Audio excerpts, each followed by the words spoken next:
While on a train at age 25, an idea struck J.K. Rowling like a bolt of lightning. Boy doesn't know he's a wizard goes to wizard school.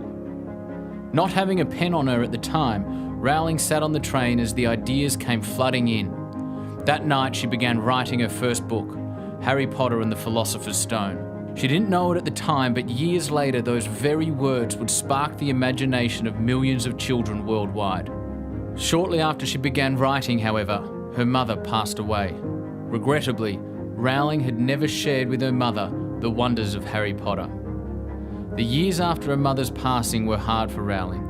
As a struggling writer, she married and had her first child. However, the marriage was short-lived.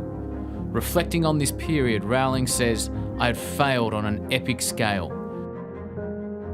In her own words, this was when she entered the darkest period of her life and questioned whether she would get through it. Amidst the darkness, Rowling found comfort in her writing and went on to complete the Harry Potter series. These very years, the ones that tested her resolve and inner strength, formed much of her writing and ultimately how the series would unfold. Many of the characters and creatures that make up the wizarding world arose from this dark period of her life. She would later reflect, "The books wouldn't be what they are if she hadn't have died. I mean, her death is virtually on every other page of the Harry Potter books." Harry Potter has since become the best-selling book series in history.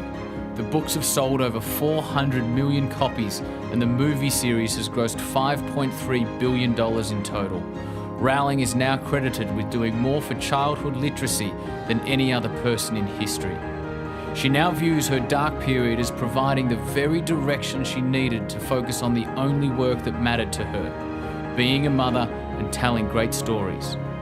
And so rock bottom became the solid foundation upon which I rebuilt my life, Rowling acknowledges. In life, it is not what happens to us that matters, but rather how we choose to interpret what happens and therefore who we become as a result. You know you've found the hidden wisdom in your deepest scar when you view it as your greatest gift.